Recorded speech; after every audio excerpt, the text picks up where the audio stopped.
den her video vil jeg vise, hvordan man laver en black bomber. Du skal bruge nogle laksekroge. I den her video bruger jeg grøn bindetråd. Du kan bruge enhver bindetrådsfarve du vil. Så skal man bruge noget cattle tail, kohale.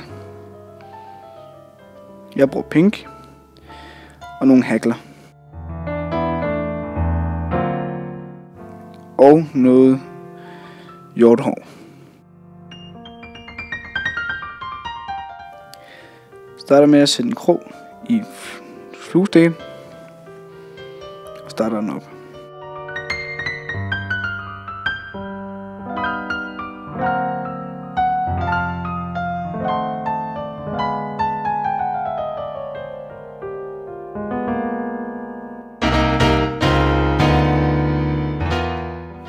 Starter med at tage et bundt cattle tail, kohale. Jeg bruger pink. Det synes jeg står i en rigtig fin kontrast til det sorte hjorthår, jeg binder på. Så et bundt. Klipper det af.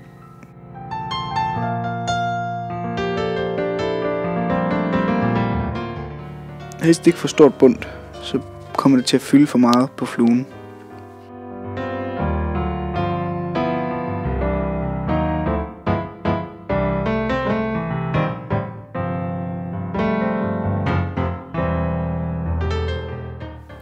Binder det fast nede bagpå. Det skal udgøre halen tagget på vores lakseflue.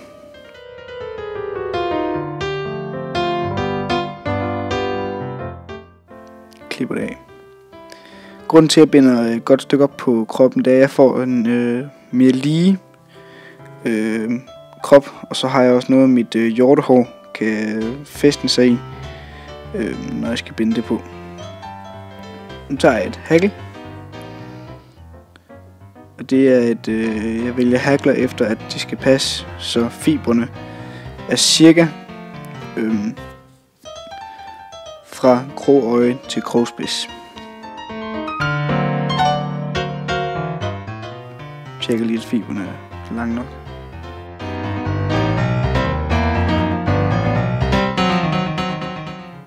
Binder den på. Binder et lille stykke op på krogen.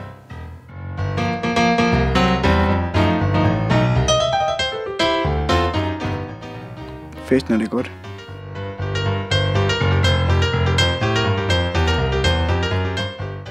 Klipper restmateriale af. Så begynder jeg på hjorthår. Hjorthår kan godt være lidt besværligt at binde med, hvis man ikke er vant til det. Så jeg klipper et bundt af, og tager alle under, uld og små fibre væk. Jeg klipper nogle over i 2, fordi man behøver ikke så meget lange hår. Det gør også, at man sparer materialer og har til flere fluer i sit bundt hjorthår.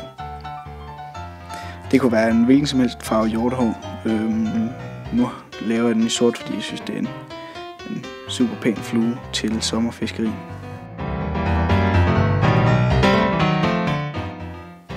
Tager et andet bundt, binder på.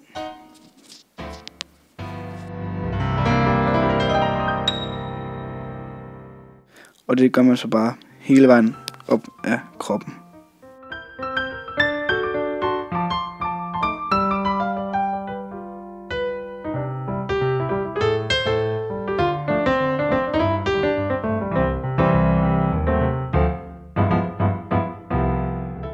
Næste bundt.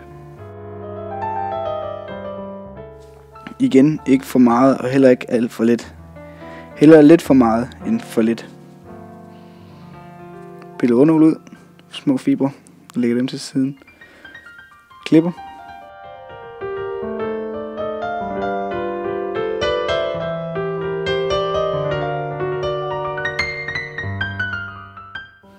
Og binder fast. Det er vigtigt, at fibrene er fordelt rundt hele krogskæftet. Så man kan få cirka lige mange fibre hele vejen rundt.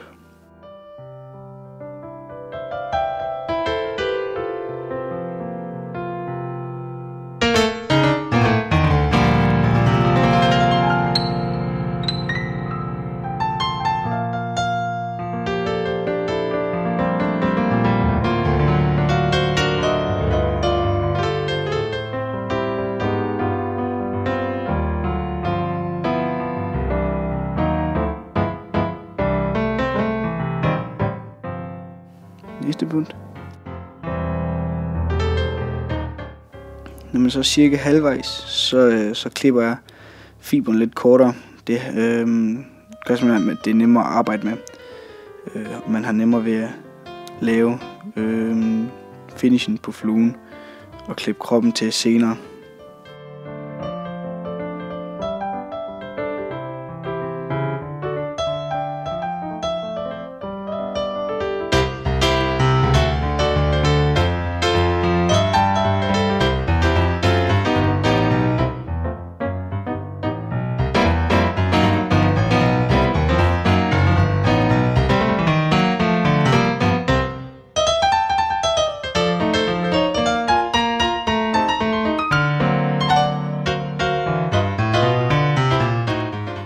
Tager man bare næste bund, binder videre.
Sidste bund hjortehoved.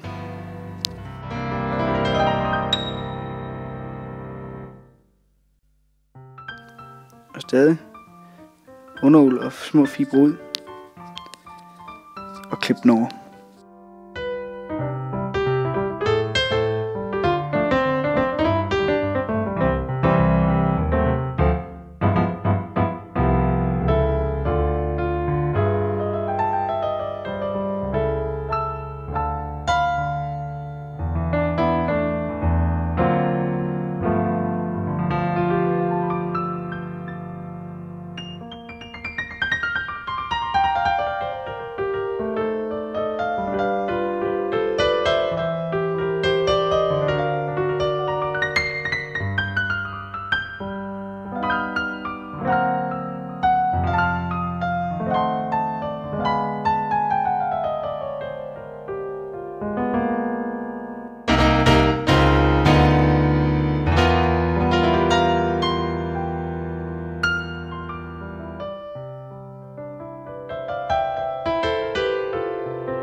Så klipper jeg kroppen til, så den har den rigtige form. Den skal gerne have en form, der minder lidt i formen om en cigar. Hvor den er tyndest bagpå, og bliver den tykkere opad, og så bliver den lidt tyndere i spidsen igen.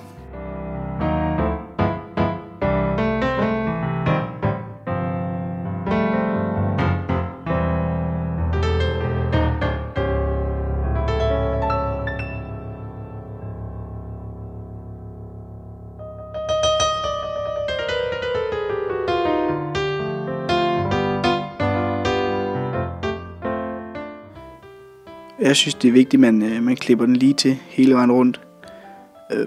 Det er ikke sådan, fordi den fisker dårligere eller bedre, hvis den ikke bliver helt lige.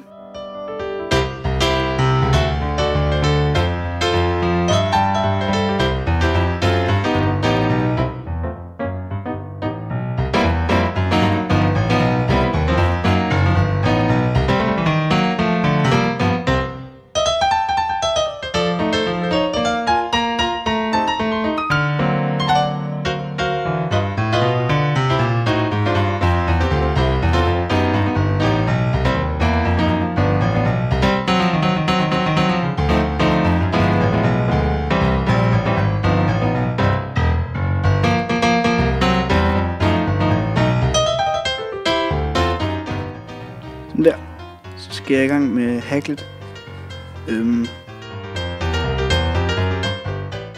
Og her der synes jeg det er vigtigt, at man vrikler hacklet lidt side til side, for at få det ind mellem hjortehårene, så det ligger pænt. Som jeg gør nu.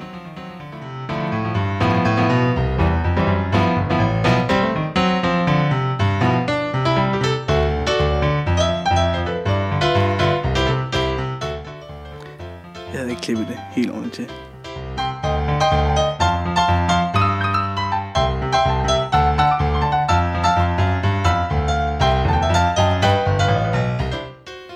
Så giver jeg altid fluen et tørn ekstra med hacklet foran, så det bliver lidt pænere, så det får en lidt tykkere hackle foran.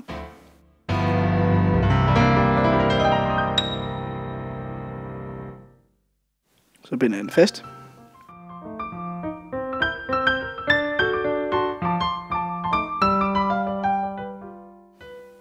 Og klipper resten af.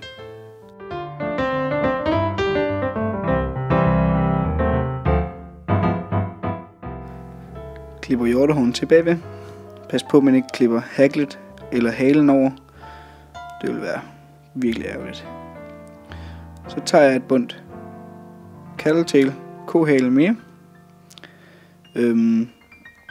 Og igen, der kan man bruge en hvilken som helst farve. Man kan også kombinere farverne, så man har en hvid eller en pink hale, eller hvad man nu vil bagerst, og en helt anden farve forrest. Men igen, jeg synes pink eller hvid fungerer rigtig fint til den her sorte krop. Det giver en rigtig pæn kontrast. Klipper et stykke af. Igen, helst ikke for stort, helst ikke for småt. Cirka den størrelse, jeg har vist der. Og binder den på. Eller fast. Retter det til, så det ikke stritter ud til alle sider. Jeg synes ikke, det sidder pænt, når det stritter ud til alle sider. Det kan man gøre.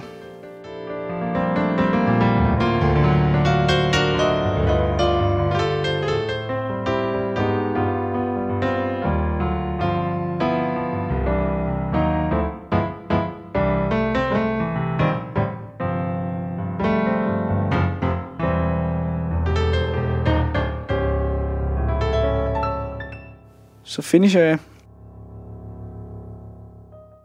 et par gange.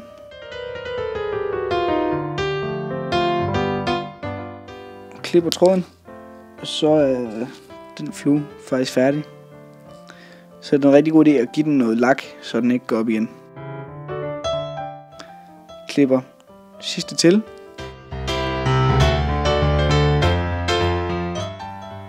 Og så har man en rigtig fin black bomber.